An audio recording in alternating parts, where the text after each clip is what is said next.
So our presentation was on the impact of the Korean War on Korean American immigration. So we'll be covering the history of the Korean War, immigration patterns post-war, war brides and orphans and adoptees, community formation and economic contributions, cultural preservation, bicultural identity, lessons and legacy. Okay, so first I'm going to talk about the history of the Korean American War. I'm going to talk about the initial attack, the UN helping South Korea, Chinese intervention, Battle of Daejeon, Battle of Cheongri, Armistice Agreement of 1953. So first was the initial attack. So the war began in 1950 where the North Korean people invaded the South Koreans. And this was because the North Koreans crossed the 30th parallel, which was the line that separated the North and the South, with a coordinated attack on multiple strategic points led by Kim Il-sung at 4 a.m. And they wanted to attack South Korea in order to military conquer South Korea and also to unify Korea under the communist North Korea's government. Okay, so the UN helped South Korea in 1950. So the United States had this idea of containment, and this term was the US policy to contain the communism where it was and prevent it from spreading. So the US helped assist Korea in attacking and defending them from the North Koreans in battles, and this definitely gave a boost to the South Koreans in the war. As the UN was helping South Korea, the Chinese also intervened. So China was also known as one of the closest allies to North Korea on the communist side, and the Chinese increasingly helped the North Koreas back on track as they helped assist in the fighting with the South Koreans and the UN. This image illustrates the Chinese troops fighting the US troop in the Korean War, and this picture illustrates the Chinese winning as they're putting up a flag. So there were many battles during this war, but one of the battles was the Battle of Daejeon in 1950, and this was the battle where North Korea advances in the race. And during this battle, the US 24th Division, which was also like a military, they just got deployed from Japan to the battleground, but they were in a disadvantage because they lacked the understanding of the geographical conditions in North and South Korea. So with this, the 24th Division was attacked from all sides and was told to retreat Daejeon. So the Daejeon was captured by the communists, and the North Koreans came more down within South Korea. So another battle was the Battle of Cheongri, and this battle occurred during the war in 1951, and the Korean and the UN were able to defeat the intensive attacks from the Chinese Communist Army.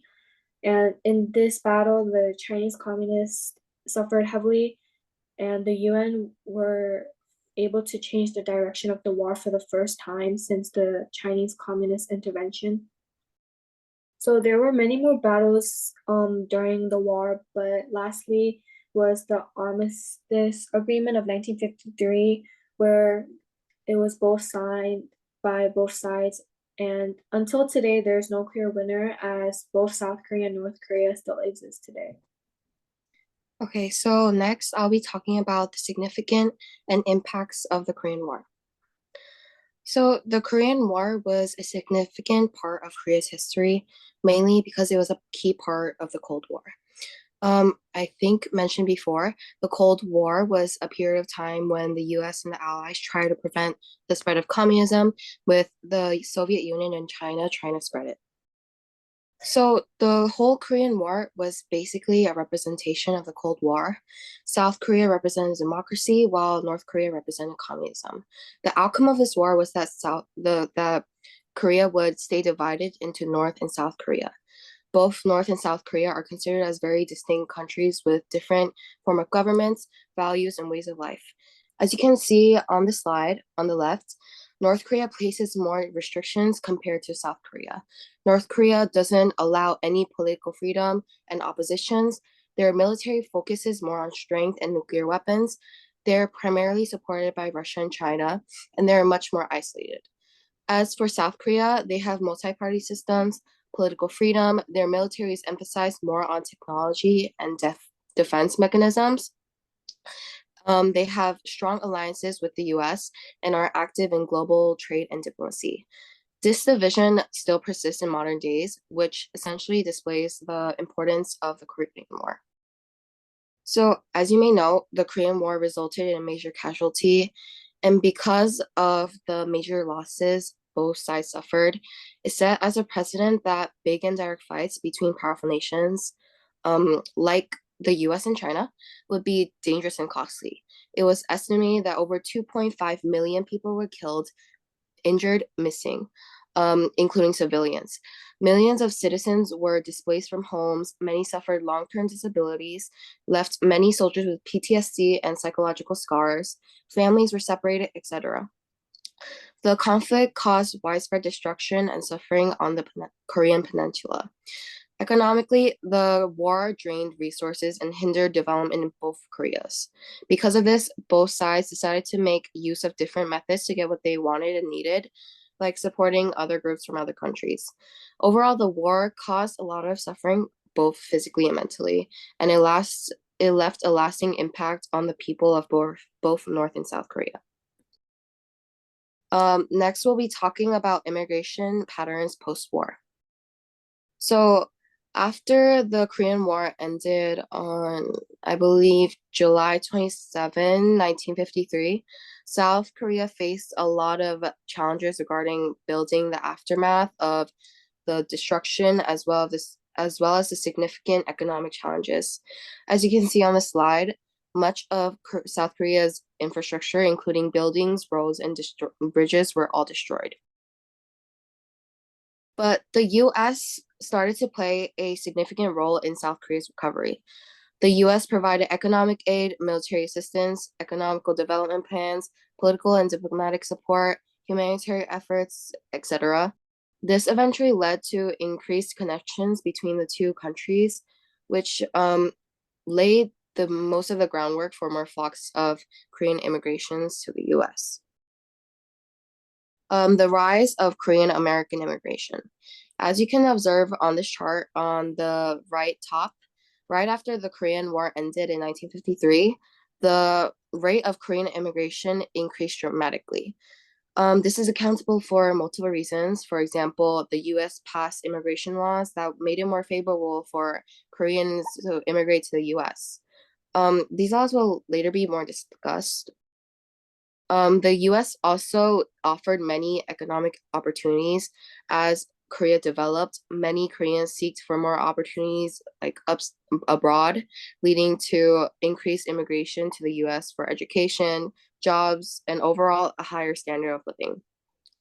Also, because of the Korean War, strengthened the United States-South Korea military ties, many Korean War veterans and their families decided to immigrate to the US because of the connections with the military bases or because of the support US provided during their tough times. Because of the Korean American immigration, there were the Immigration and Nationalities Act of 1952 was passed, and basically this act allowed a limited amount of people from Asian countries to come to the United States. And also the Immigration and Nationalities Acts of 1952 repealed the last existing measures to exclude the Asian immigration. And this, in addition, like this act also allotted each Asian nation a minimum quota of 100 visas each year, and also eliminated laws preventing Asians from being American citizens. This law also encouraged skilled workers from Asian countries and Asian people with relatives of American citizens to come to the United States. So the benefits of this act was that it prohibited the discrimination on Asian Americans when finding jobs or any other circumstances. And also this act encouraged skilled workers to come so that they were very advanced with what they were given, which benefited the product. There was also refugee provisions, which helped particularly the people fleeing communist regimes. It expanded citizen opportunities and established a visa system. And basically, this act made it way easier for certain non-citizens serving in the US Armed Forces during the times of war to become naturalized citizens. And this benefited many immigrants who contributed to the nation's defense. This picture shows the Americans welcoming like the new citizens from the Asian countries after this act was passed. Next, we're going to talk about the war brides and the orphans and adoptees. So during the Korean War, tens of thousands of American soldiers were stationed in South Korea, and as with many wars, interactions between the soldiers and local populations were inevitable. So war brides were South Korean women who married foreign soldiers, primarily the American servicemen, and basically their experiences encapsulated a blend of love, cultural challenges, and the difficult adjustments of forging new lives in foreign countries.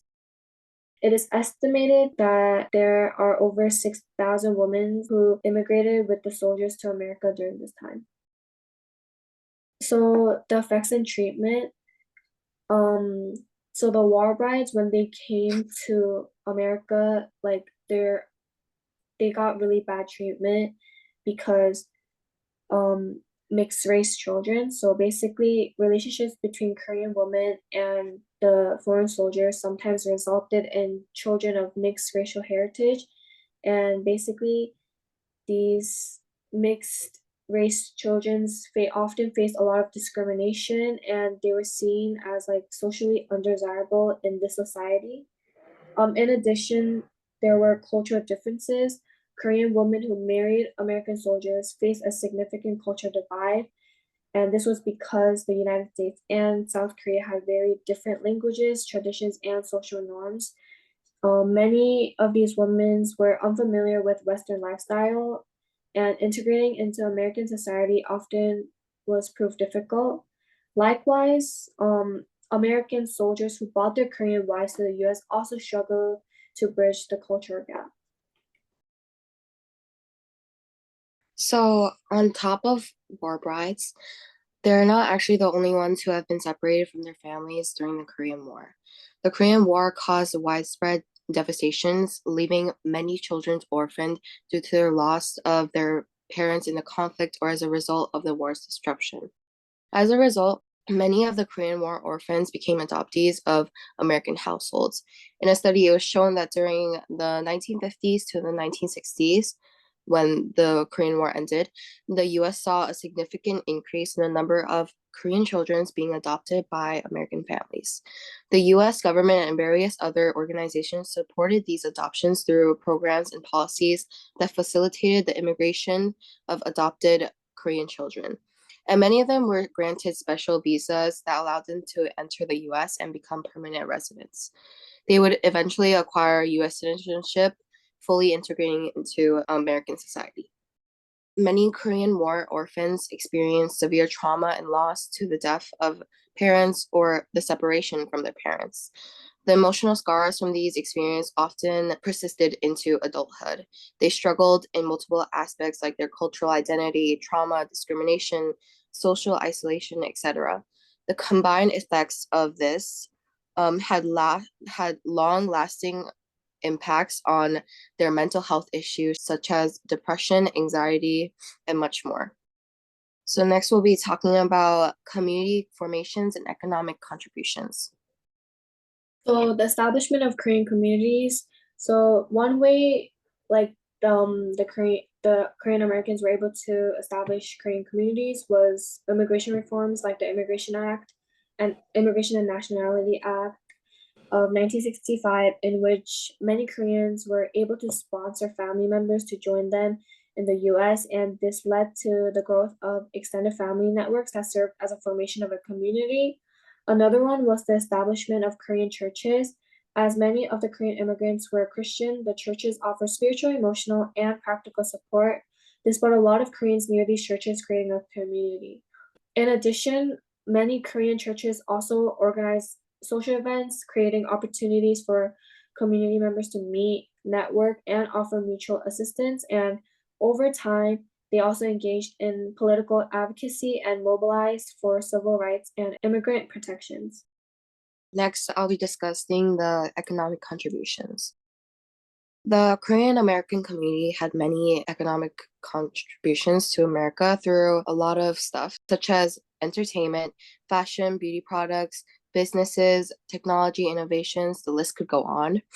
Many Korean Americans have founded businesses, particularly in industries like retail, food, and technology. The presence of Korean owned stores like H Mart, restaurants, and clothing brands are very noticeable in many communities, such as, in K-Town in New York City. As you can see in this chart on the left top, sourced by the U.S. Small Business Administration, the number of businesses and gross receipts increased drastically over time. Gross receipt taxes provide revenue for like local, state, and federal governments, contributing much to the U.S.'s economy. This funding also supports, public services like education, infrastructure, and healthcare. So actually, there was also this phenomenon in the late 1990s called Hallyu, meaning the Korean wave. It was actually a Chinese term, but that's kind of besides the point. But basically, it refers to the rising global popularity of South Korea's culture, which influenced many aspects of the global culture and economy. Like the big K-pop groups, BTS, K-drama, K-beauty, they're all a part of Hallyu.